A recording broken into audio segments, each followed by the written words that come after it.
नमस्कार शेतकरी मित्रांनो. शेती ज्ञान सागरमध्ये तुमचं सगळ्यांचं मनापासून स्वागत आहे.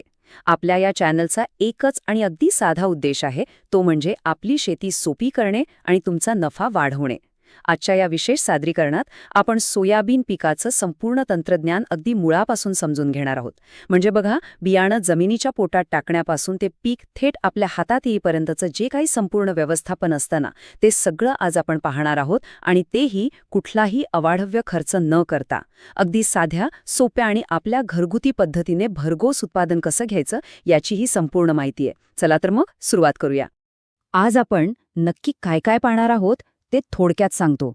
सुरुवातीचं योग्य नियोजनापासून ते आपल्या जमिनीच्या प्रकारानुसार वाणाची म्हणजे जातीची निवड कशी करायची, पेरणीची योग्य वेळ कोणती, बियाणावर संस्कार म्हणजे बीज प्रक्रिया कशी करायची आणि खत व तण व्यवस्थापन कसं करायचं, या सगळ्यावर आपण सविस्तर गप्पा मारणार आहोत.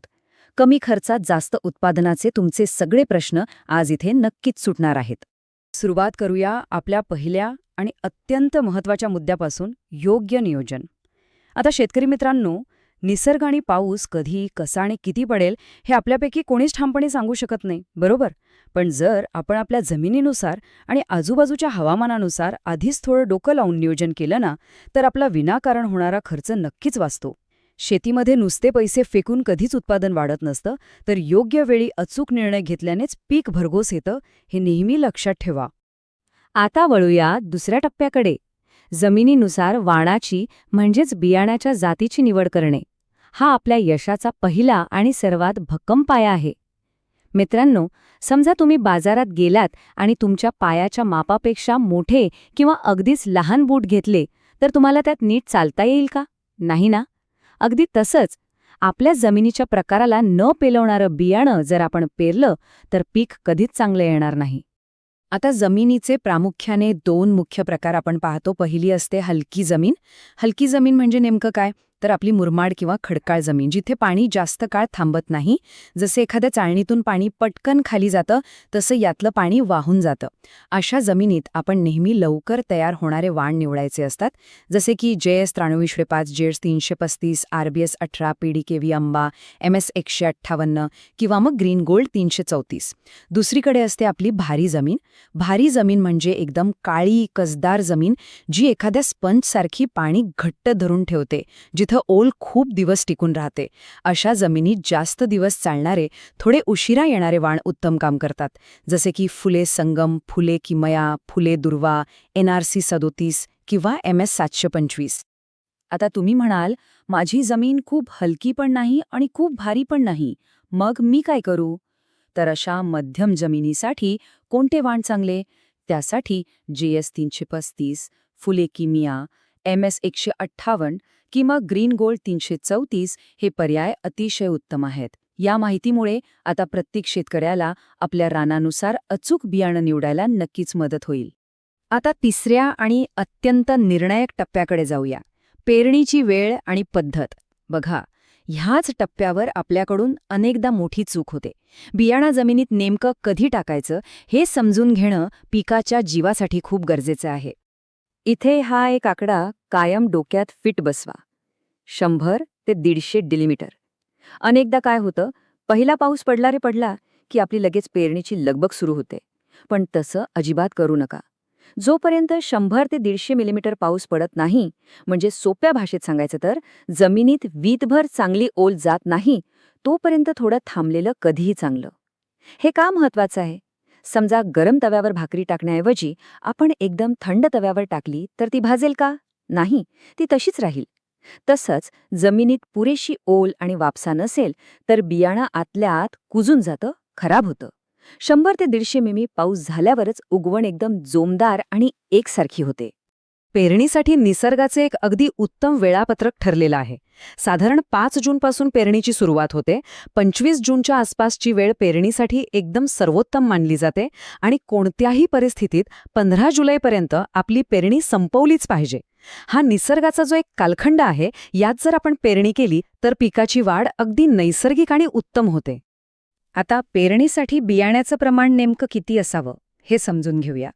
जर तुम्ही मजुरांकडून हाताने टोकन करत असाल तर एका एकरासाठी फक्त 12 ते 15 किलो बियाणं अगदी पुरेसं होतं. आणि जर ट्रॅक्टरच्या पेरणी यंत्राने पेरणी करणार असाल तर साधारण 25 ते 30 किलो बियाणं लागतं. यातली सर्वात महत्त्वाची गोष्ट म्हणजे रोपांची संख्या.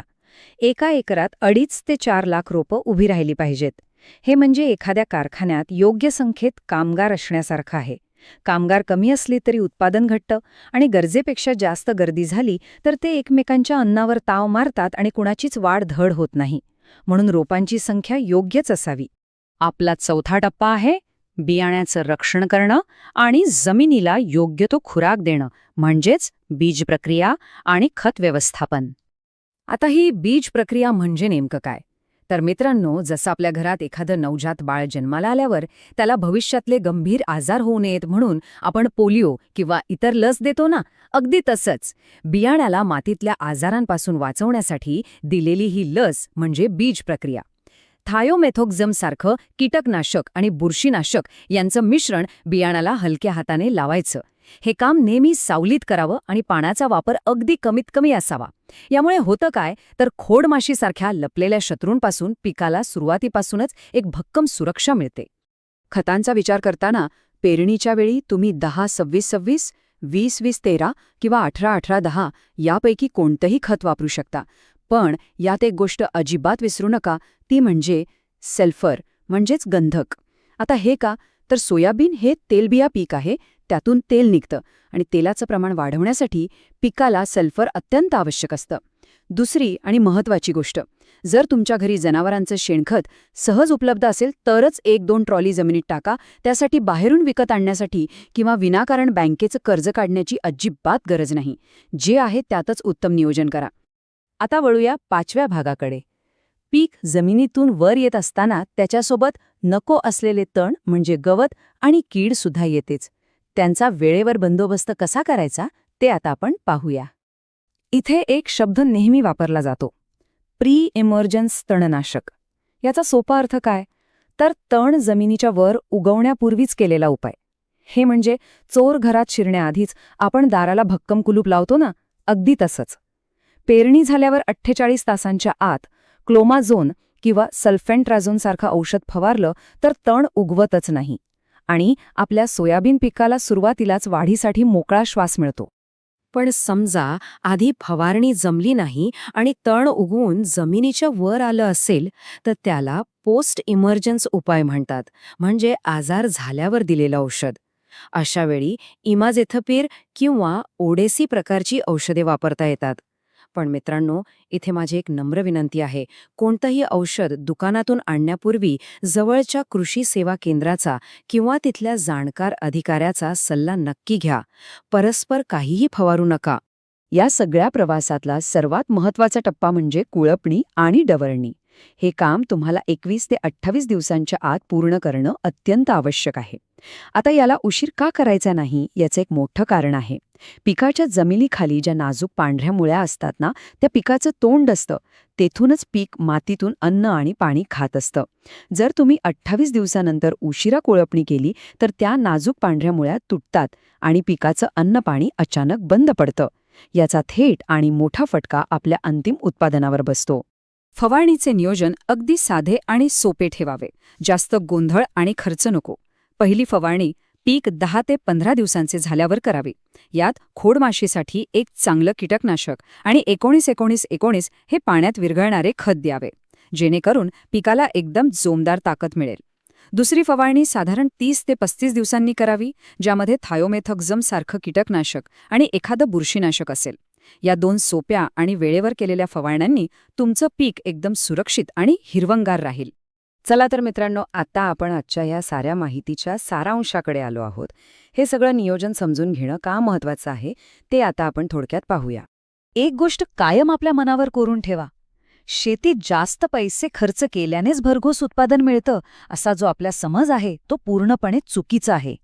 खरा फायदा आणि खरं यश हे योग्य वेळी पेरणी, अचूक खतांचं नियोजन आणि हुशार व्यवस्थापनातूनच येतं. आपल्या खिशाला छाट न लावता थोडा डोक्याचा वापर करून आणि वेळेचं गणित सांभाळून केलेली शेतीच शेतकऱ्याला खऱ्या अर्थाने फायद्यात नेते. मला पूर्ण खात्री आहे की ही माहिती तुम्हाला अत्यंत उपयुक्त वाटली असेल आज आपण जे काही मुद्दे पाहिले ते सर्व यंदाच्या हंगामात वापरून पहा. नक्कीच तुमच्या उत्पन्नात वाढ होईल.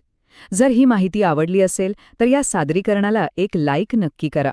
आपल्या इतर शेतकरी बांधवांपर्यंत ही माहिती पोहोचवण्यासाठी ती भरपूर शेअर करा.